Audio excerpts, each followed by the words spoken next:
Power and industrial electronics में next topic है स्नबर circuits. स्नबर circuits एक विशेष प्रकार का प्रोटेक्शन सर्किट होता है जो एससीआर की डीवी बाई डीटी से प्रोटेक्शन करता है। तो snubber circuit mainly provides protection against DV by DT. DV by DT जो होता है ये rate of change of voltage with respect to time रहता है जब भी एससीआर में, और ये वोल्टेज है कौन सा, एनोड का वोल्टेज वी। तो जब भी एनोड का वोल्टेज एक पर्टिकुलर लिमिट पर इसकी जो दर है अगर इंक्रीज़ हो जाए, बढ़ जाए, तो उस समय जो एससीआर है वो स्वतः टर्न ऑन हो जाता है। एससीआर के मेनली टर्न ऑन होने के मेथड्स में जो वीबीओ है अर्थात ब्रेक ओवर वोल्टेज है उससे अधिक वोल्टेज हो जाए तो एससीआर टर्न ऑन हो जाता है। ऐसे ही जब गेट पर पल्स दी जाएगी तो एससीआर टर्न ऑन हो जाता है। यहाँ पर जो डीवी बाई डीटी ट्रिगरिंग है वो एक प्रकार से फॉल्स ट्रिगरिंग रहती है, अर्थात एससीआर का जो प्रचालन है वह नहीं होना चाहिए, लेकिन उसके अक्रॉस जैसे ही एनोड वोल्टेज की दर जो है वो बढ़ती है, अर्थात rate of change of voltage with respect to time जैसे इंक्रीज़ होता है तो जो एससीआर है वो टर्न ऑन हो जाता है। इसकी प्रोटेक्शन के लिए, अर्थात ऐसा नहीं हो इसीलिए हम काम में लेते हैं स्नबर सर्किट। स्नबर सर्किट्स जो हम देखेंगे उनके कुछ लाभ हैं, एडवांटेजेस हैं। जैसे स्नबर सर्किट लगाने से जो हमारा सर्किट है उसकी ओवरऑल एफिशिएंसी या दक्षता जो है वो इंक्रीज़ हो जाती है। इसकी पावर हैंडलिंग कैपेसिटी बढ़ती है या इंक्रीज़ होती है। पावर हैंडलिंग कैपेसिटी जो एससीआर का सर्किट हम यूज़ कर रहे हैं, चाहे वो एज़ इन्वर्टर काम में ले रहे हैं या एज़ रेक्टिफायर काम में ले रहे हैं, और तो जिस भी एप्लीकेशन अनुप्रयोग के लिए उसको यूज़ किया जा रहा है उसमें जो कंट्रोलिंग या स्विचिंग की जा रही है उसकी जो पावर हैंडलिंग कैपेसिटी है वो इंक्रीज़ हो जाती है, क्योंकि एससीआर जो है वो अधिक समय तक कार्य करता है तो जो स्विच हम काम में ले रहे हैं उसकी लाइफ इंक्रीज़ होती है। ऐसे ही जो भी स्विचिंग के लॉसेस हैं या जो भी हानियाँ हैं वो घटती हैं या डिक्रीज़ होती हैं। तो स्नबर सर्किट को काम में लेकर जो सर्किट है वो ओवरऑल अधिक दक्षता, अधिक एफिशिएंसी से कार्य करता है। अदरवाइज़ अगर स्नबर सर्किट्स नहीं लगे हुए हों सर्किट में तो एससीआर जो है वो डीवी बाई डीटी के कारण जो फॉल्स ट्रिगरिंग होती है उसके कारण एससीआर जो है उसका टेम्परेचर राइज़ करके और वह जो तीनों जंक्शन है वो अग्र बायस हो जाते हैं, अर्थात जो एससीआर है वो टर्न ऑन हो जाता है। और इस टर्न ऑन या फॉल्स ट्रिगरिंग के कारण एससीआर जो है वो हीट होकर कुछ समय के पश्चात डैमेज हो सकता है। तो उस डैमेज से प्रोटेक्ट करने के लिए काम में लेते हैं स्नबर सर्किट। स्नबर सर्किट में यदि अप्लाइड वोल्टेज अर्थात जो एनोड वोल्टेज है उसके बढ़ने की दर यदि अधिक हो तो एससीआर जो है वो स्वतः टर्न ऑन हो जाता है, अर्थात अपने आप ऑन हो जाएगा। गेट पर पल्स दिए बिना ही एससीआर का यह प्रचालन कहलाता है फॉल्स ट्रिगरिंग, अर्थात ट्रिगरिंग तो है, एससीआर जो है वो ट्रिगर हो रहा है और कंडक्ट कर रहा है, तीनों जंक्शन अग्र बायस में आ रहे हैं, लेकिन ये जो लीकेज धारा का इंक्रीज़ है, अर्थात जैसे हमारे पास फॉरवर्ड बायस में J1 और J3 जंक्शंस अग्र बायस होते हैं, J2 रिवर्स बायस होता है। डीवी बाई डीटी ट्रिगरिंग के कारण क्या होता है कि तीनों जंक्शन अग्र बायस में हो जाते हैं। तो J2 के थ्रू जो चार्ज कैरियर्स का इंक्रीज़ है, जो लीकेज करंट का इंक्रीज़ है, उससे जो एनोड करंट इंक्रीज़ हो रही है उससे ट्रिगरिंग हो रही है, डिवाइस कंडक्ट कर रही है, लेकिन वो फॉल्स ट्रिगरिंग है क्योंकि इस प्रकार की ट्रिगरिंग की आवश्यकता नहीं है। जब तक गेट पर पल्स नहीं दी जाए या वीबीओ जो है वो एक निश्चित मान से अधिक, उसकी रेटिंग से अधिक ना हो जाए, तब तक एससीआर ऑन नहीं होना चाहिए। किसी भी एससीआर के लिए जो डीवी बाई डीटी ट्रिगरिंग रहती है इन जनरल वो रहती है 20 से 500 वोल्ट प्रति माइक्रोसेकेंड। यहाँ पर हमारे पास वी है चेंज इन वोल्टेज, और ऐसे ही टी में जो टाइम में जो चेंज है समय के साथ, समय के सापेक्ष है, इसलिए डी। तो वी एनोड वोल्टेज का चेंज हमारे पास रहेगा तो इसीलिए इसका जो मात्रक रहेगा, इसकी यूनिट रहेगी वी। ऐसे टाइम जो है वो हमारे पास यहाँ पर माइक्रो सेकेंड है, जैसे कि हमें पता है कि जो एससीआर जैसी जो डिवाइस है इन पावर इलेक्ट्रॉनिक डिवाइसेस का जो स्विचिंग टाइम रहता है वो बहुत लेस रहता है, तो इसलिए माइक्रो सेकेंड। तो ये जो रेटिंग रहती है वह रहती है 20 से 500 वोल्ट प्रति माइक्रो सेकेंड। अब मान लेते हैं कि इस रेटिंग से जैसे ये चीज़ एक्सीड होगी, कि कोई हमारे पास एससीआर है और उसकी रेटिंग हमें दी हुई है 300 वोल्ट प्रति माइक्रो सेकेंड। अब जैसे ही 300 वोल्ट प्रति माइक्रो सेकेंड से डीवी बाई डीटी से इंक्रीज़ हो जाएगी तो क्या होगा कि हमारा जो एससीआर है वो अपने आप टर्न ऑन हो जाएगा और अधिक गर्म होने के कारण डैमेज भी हो सकता है। तो उस डैमेज से प्रिवेंट करने के लिए, उससे बचाने के लिए काम में लिया जाएगा स्नबर सर्किट। ये होता है एक स्नबर सर्किट। यहाँ पर जो स्विचिंग डिवाइस हम काम में ले रहे हैं, जैसे एससीआर को हम यूज़ कर रहे हैं, उसके साथ पैरेलल या समानांतर में लगा दिया जाता है एक आरसी सीरीज़ सर्किट।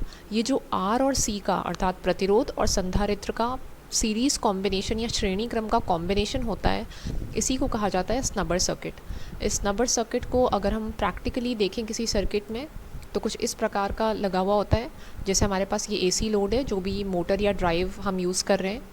यहाँ पर ये कपलिंग सर्किट है जो ट्रायक पर आधारित है, अर्थात एक स्विचिंग डिवाइस पर आधारित है। तो जो भी स्विचिंग हमारी हो रही है यहाँ पर, उसमें फॉल्स ट्रिगरिंग ना हो उसके लिए यहाँ पर स्नबर सर्किट जो है वो लगा हुआ है, अर्थात आरएस और सीएस का सीरीज़ कॉम्बिनेशन।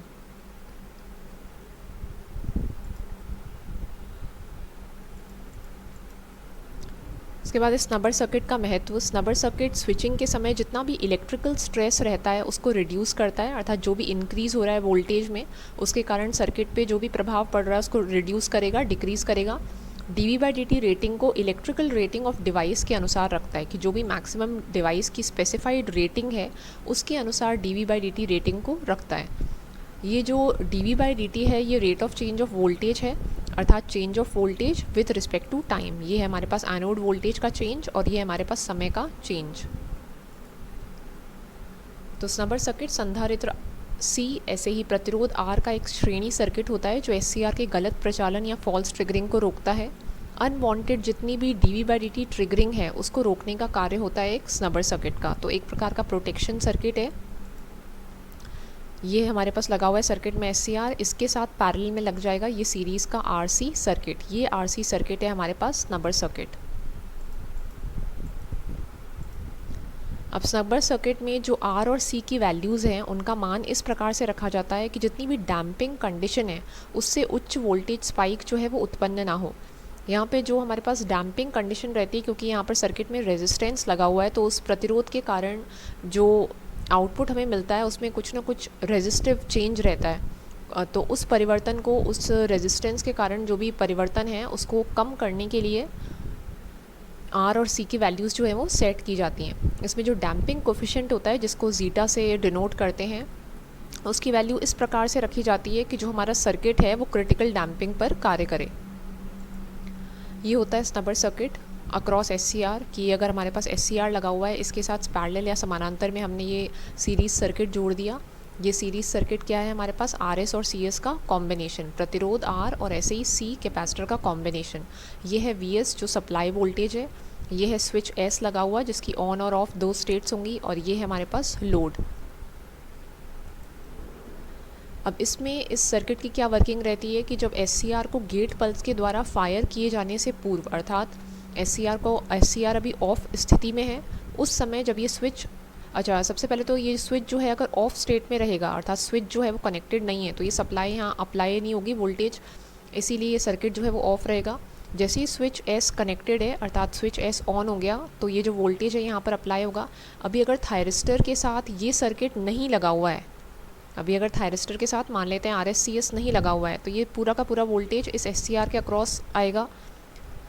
लेकिन जब ये कैपेसिटर और ये सर्किट लगा हुआ है, उस समय जो कैपेसिटर है या संधारित्र है वो ये जो चेंज इन वोल्टेज है उसको अपोज करेगा, अर्थात जो भी परिवर्तन आएगा उसको अपोज करने के कारण ये हो जाएगा शॉर्ट। ये शॉर्ट सर्किट होने के कारण यहाँ से जो भी धारा प्रवाहित होगी वो केवल इस कैपेसिटर के थ्रू होगी और लोड के थ्रू, अर्थात जो SCR है वो डैमेज होने से बच जाएगा। जब हमारे पास SCR को गेट पल्स देकर के ऑन किया जाता है, उस समय जो धारा यहाँ सर्किट में प्रवाहित होगी उसको कहा जाता है डिस्चार्ज करंट, क्योंकि उस समय जो कैपेसिटर संधारित्र CS है वह इस सर्किट के द्वारा, इस परिपथ के द्वारा डिस्चार्ज होता है। ये जो हमारे पास VS है सप्लाई का वोल्टेज, ये सप्लाई वोल्टेज जब SCR को ऑन किया जाता है उस समय डिस्चार्ज करंट जो है वो प्रवाहित होता है। अब अगर कोई भी वोल्टेज की स्पाइक आती है तो उस वोल्टेज की स्पाइक के द्वारा जो भी धारा प्रवाहित होगी वो इस कैपेसिटर के द्वारा चार्जिंग और डिस्चार्जिंग करंट में यूज़ हो जाती है। तो इसीलिए उस वोल्टेज स्पाइक का कोई भी प्रभाव SCR पे नहीं पड़ता। अब यहाँ पर हम केवल कैपेसिटर भी कनेक्ट कर सकते थे, लेकिन ये जो प्रतिरोध RS कनेक्ट किया हुआ है उससे जो यहाँ पर डिस्चार्जिंग करंट है उसको लिमिट किया जाता है या उसको नियंत्रित किया जाता है, जिससे कि रेजिस्टेंस लगा हुआ है तो धारा जो है वो कम प्रवाहित हो, जितनी सर्किट की आवश्यकता है केवल उसी के अनुसार प्रवाहित हो, जिससे SCR जो है उसको कोई भी डैमेज नहीं हो। तो SCR ऑन होने के पश्चात क्या होगा, कैपेसिटर जो है वो डिस्चार्ज होगा, अर्थात निरावेशित होगा। तो कुछ इस प्रकार का सर्किट रहता है जहाँ पर VS अप्लाइड है, ये वोल्टेज है और एक कैपेसिटिव एक्शन, यहाँ पर धारा को लिमिट करने के लिए एक प्रतिरोध और लगा दिया जाता है। करंट अगर हम यहाँ पे देखें तो करंट की वैल्यू क्या रहेगी, I equal to V S voltage upon total resistance. Total resistance अभी क्या है यहाँ पे, एक तो एस सी आर का रेजिस्टेंस और ऐसे ही कैपेसिटर का रेजिस्टेंस। इस रेजिस्टेंस की वैल्यू इंक्रीज़ करने के लिए, क्योंकि अगर ये वाली वैल्यू इंक्रीज़ होगी हमारे पास बढ़ेगी, तो ये वाली वैल्यू कैसी हो जाएगी, कम। तो इस डिस्चार्जिंग करंट को कम करने के लिए एक प्रतिरोध जो है वो आर एस भी इस परिपथ में जोड़ा जाता है। तो कैपेसिटर जो है उसके साथ एक जो आर एस है उसको भी कनेक्ट किया जाता है सीरीज़ में या श्रेणी क्रम में। अब स्नबर सर्किट में जो आर एस और सी एस एस का मान इस प्रकार से रखा जाता है कि जो भी D V by D T का मान यहाँ पर हो वह एस सी आर की D V by D T rating से कम हो, जिससे कि एस सी आर जो है वो फॉल्स ट्रिगर ना हो, अर्थात जो एस सी आर है उसका गलत प्रचालन नहीं हो और वह केवल गेट पल्स देने पर ही ऑन हो।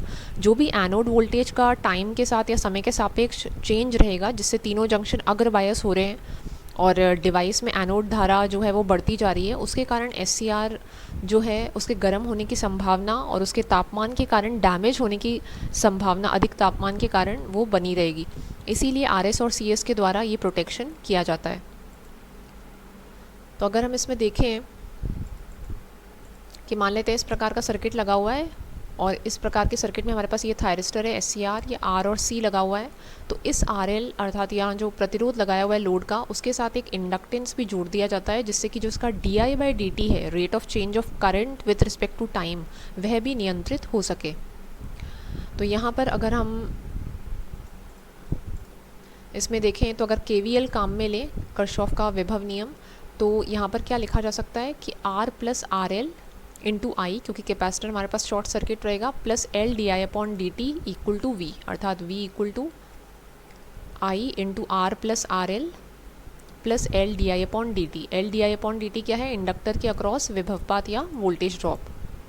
अब अगर इसका हम लाप्लास ट्रांसफॉर्म लें तो इसका लाप्लास ट्रांसफॉर्म लेने पे क्या हो जाएगा, 1 का लाप्लास 1 बाई एस, तो v by S equal to R plus R L, I T का हो जाएगा आई एस, क्योंकि यहाँ पर जो आई है वो कैसा है, समय के साथ परिवर्तित होने वाली धारा, तो आई टी का आई एस प्लस एल और D I upon D T अर्थात D I T upon D T का हो जाएगा एस आई एस, तो एस एल आई एस। यहाँ से अगर हम आई एस की वैल्यू कैलकुलेट करें तो इतनी आ जाएगी आई एस की value v upon S upon R plus R L plus S into L.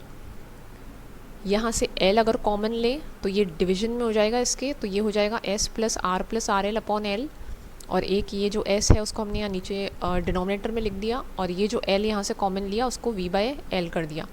अब इसका अगर इन्वर्स लाप्लास ट्रांसफॉर्म लें तो ये वैल्यू कितनी हो जाएगी, ये यहाँ पर पार्शियल फ्रैक्शन के द्वारा निकाला जा सकता है। तो ये जो आई टी हमारे पास आएगा, समय के साथ परिवर्तित होने वाली धारा, उसका मान रहेगा v upon R plus R L into 1 minus E to the power minus R plus R L into T upon L.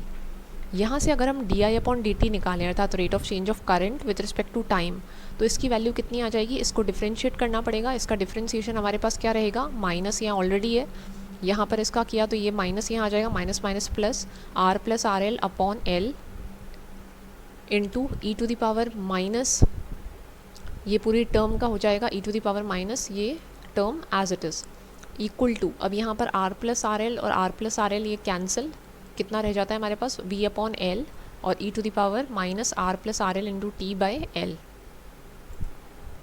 अब जो D I by D T है, अगर हम उसका अधिकतम मान निकालें तो ये अधिकतम मान होता है हमारे पास t इक्वल टू 0 पे, तो जो मैक्सिमम वैल्यू रहेगी D I upon D T की, जैसे यहाँ t इक्वल टू 0 पुट किया, ई टू द पावर 0 हो जाएगा 1, तो D I upon D T की मैक्सिमम वैल्यू कितनी रहेगी, v अपॉन एल।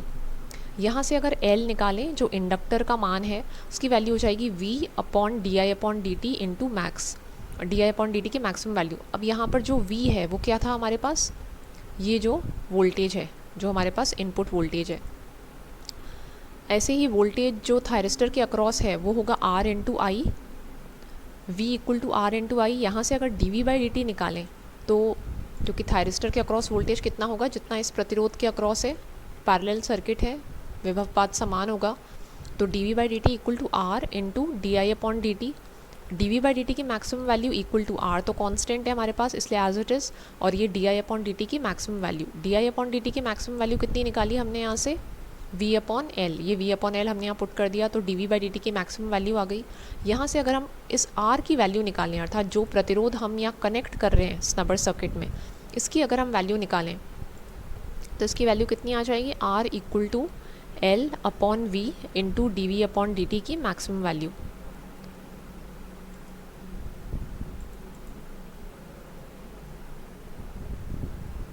अब जो सर्किट रहेगा हमारे पास आर, आर एल, एल और सी का, इसको हमेशा डिज़ाइन किया जाता है कि क्रिटिकली डैम्प्ड सर्किट रहे, अर्थात इसमें जो जीटा है उसको इस प्रकार से सेट किया जाता है, जो डैम्पिंग कोफिशिएंट है, कि जो आर प्लस आर एल है उसकी वैल्यू रहे equal to 2 times root L by C. अब यहाँ से अगर हम R और C की वैल्यूज़ निकालें तो जो हमारे पास कैपेसिटेंस की वैल्यू आती है वो आती है 10 into V A upon V S square into 60 by F, जहाँ पर C जो है वो है minimum value of capacitance microfarad में, जो हम यूज़ करेंगे स्नबर सर्किट में। ऐसे ही वी ए है full load V A rating, volt ampere rating of circuit. V S जो है वो अप्लाइड वोल्टेज है और एफ है फ्रीक्वेंसी इन हर्ट्ज़। जो आर है अर्थात जो प्रतिरोध काम में लिया जा रहा है उसकी जो वैल्यू है वो है हमारे पास 2 zeta root L by C. L क्या है हमारे पास, इफ़ेक्टिव इंडक्टेंस, और ज़ीटा क्या है हमारे पास, डैम्पिंग फैक्टर, जिसकी वैल्यू लगभग रहती है 0.65। ये अगर हम एक ट्रायक सर्किट के लिए देखें तो ट्रायक सर्किट के लिए हमें कुछ इस प्रकार का सर्किट मिलता है। अब यहाँ पर ये लगा हुआ है ट्रायक, ये है MT1, ये है MT2 और ये इसका गेट, यहाँ पर स्विच लगा हुआ है। जब तक ये स्विच ऑन स्टेट में नहीं आएगा तब तक गेट को पल्स नहीं मिलेगी, और गेट को पल्स नहीं मिलेगी तब तक ये सर्किट जो है, जो ट्रायक है वो टर्न ऑन नहीं होगा। इसकी प्रोटेक्शन के लिए यहाँ लगा हुआ है ये, अर्थात इसको फॉल्स ट्रिगरिंग से बचाने के लिए लगा हुआ है ये RC सर्किट, ये है स्नबर सर्किट।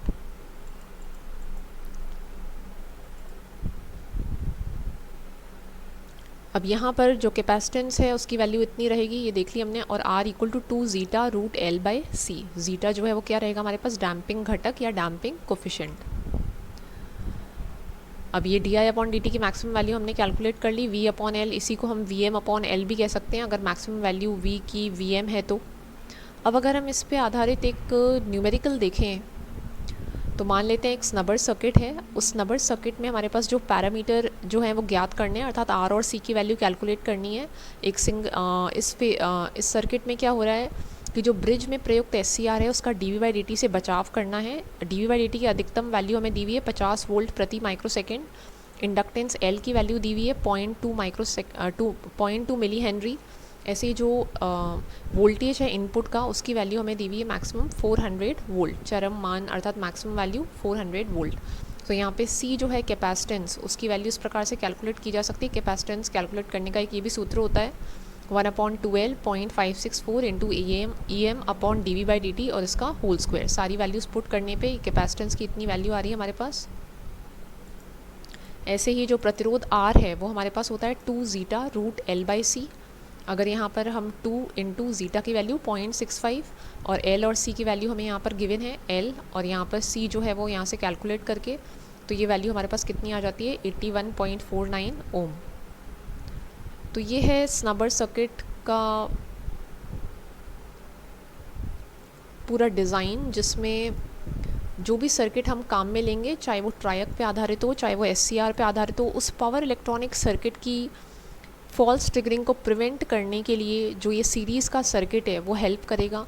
जितना भी वोल्टेज का स्पाइक आ रहा है या ट्रांजिएंट वोल्टेज आ रहा है, ट्रांजिएंट वोल्टेज का अर्थ है केवल कुछ समय के लिए जो हाई वोल्टेज या उच्च वोल्टेज आ रहा है, वो उस उच्च वोल्टेज के कारण SCR जो है उसका rate of change of anode voltage with respect to time रहेगा, अगर अधिक रहेगा तो SCR जो है वो टर्न ऑन हो जाएगा। तो उसको उस फॉल्स ट्रिगरिंग से या गलत प्रचालन से बचाव करने के लिए ये जो RS और CS का कॉम्बिनेशन है वो हेल्प करेगा। Thank you.